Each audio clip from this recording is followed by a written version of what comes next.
something to believe in. Hi everyone, I'm Anita Goa, creator of Let's Goa. Today I'm interviewing Jill Miller, who is the creator of Yoga Tune-Up as well as Conscious Conditioning.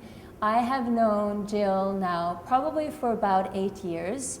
I'm a complete fan. I've taken her workshops, her teacher trainings, and I find that she's extremely creative and innovative when it comes to finding exercises that help to balance the body as well as strengthen the body.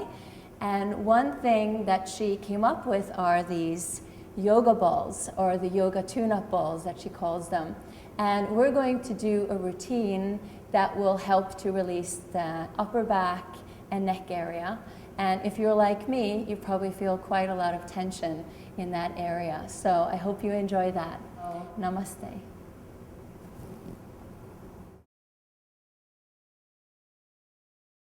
One day my mother brought home 2 videos. She brought home the Jane Fonda Jane Fonda workout, and the Raquel Walsh yoga video. And I was 11 or 12, and we used to do them together. And I became obsessed with them. She quickly gave up, and I would rush home from school every day to do the videos. So that was the beginning of, I would say, my awakening into my own body. And it's interesting that it was a fitness video and a yoga video, and what I've ended up doing in my life reflects exactly that. Yoga Tune-Up is a format I created that combines corrective exercise, traditional asana, self-care, body therapy, and conscious awareness all in one system. The exercises that we teach are like a tripwire that expose where people are imbalanced and make the correction while exposing those imbalances. So people get really, really strong, they get really, really flexible, and they get very centered through the Yoga Tune-Up practice. One exercise that I can think of that is really a very signature Yoga Tune-Up exercise is called Half Happy Baby Mini Vinny. And this exercise takes the hip through full range of motion dynamically.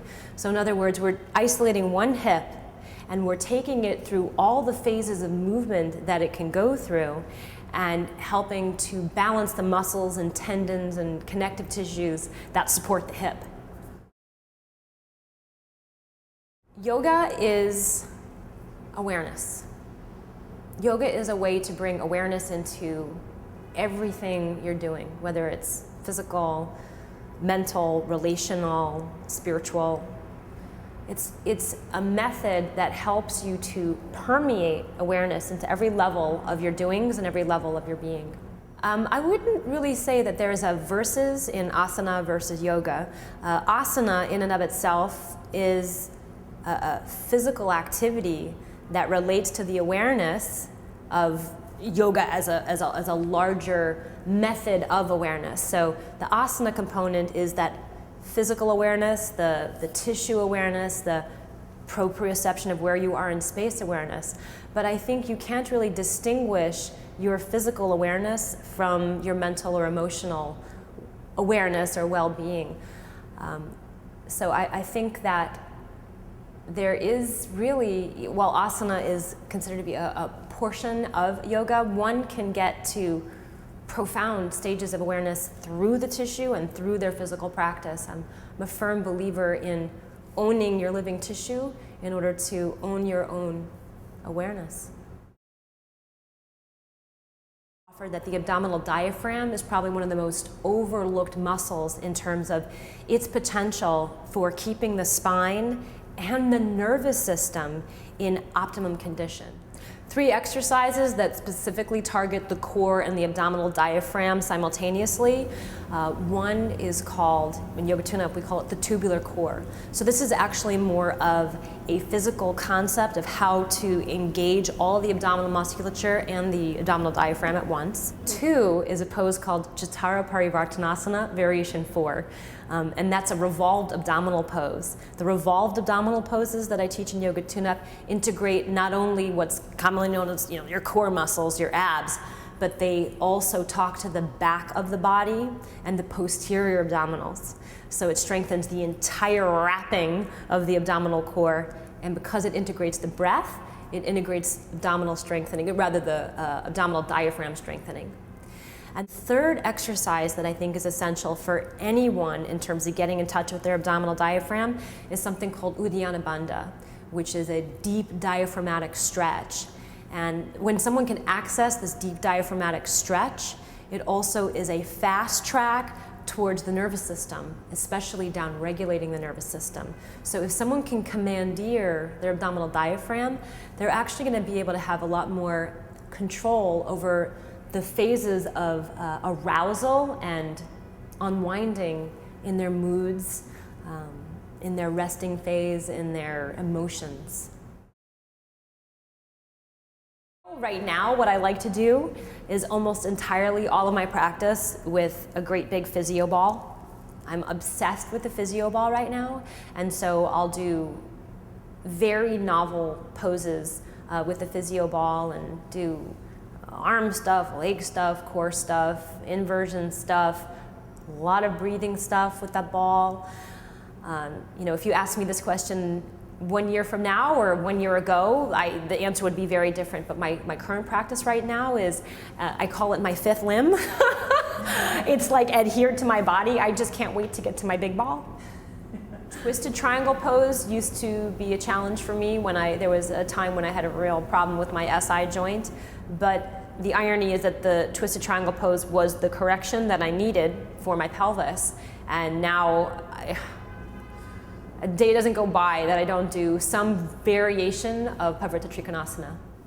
I am a firm believer that as much as you put out, you've got to put back in. And there's like a ratio for me of the amount of extroversion to the equal amount of opposite introversion that I need to do in order to recharge my batteries. One of the ways that I refuel myself and refresh myself is getting down on my yoga tune-up therapy balls and rolling. I use those balls constantly. They prevent injuries, they rehabilitate me, and they give me circulation, they give me vibrancy again. I make sure that I do something every day that refreshes me. Sometimes that's reading my anatomy books, even though that might seem like work. To me, it's just a joy. I spent many years as a teenager and early 20s suffering from eating disorders, both anorexia and bulimia. So when I talk about food, I've done a lot of work in that area to get to the place that I am today. I've gone through incredibly restrictive diets, both vegan, vegetarian, lacto-ovo, pescatarian, thisitarian, thatitarian. And at a certain point, I recognized in my journey, you know, healing from my own eating, my disordered eating, that there were just a lot of no's in my life. No, I can't have mayonnaise. No, I can't have beef. No, I can't have this. No, no, no, no. There were so many no's, and to me, it just was this one big wall that I had up, so many rules and regulations. So I started to say yes to everything so that I could conquer that negativity in my life. And wow, that was amazing. A lot of yeses came my way, a lot of openings came my way. And I'm at the point now where I sit with my food, I sit with it in my body too after I've eaten something that maybe doesn't sit so well, and use food as a litmus test to how my nervous system behaves. So there is a lot of communication. Right now I do eat meat, and I do eat what I want. And I also listen to my tissue. I listen to how my body responds to the food. Jill Miller is an innovator, and she's an educator. Again, here is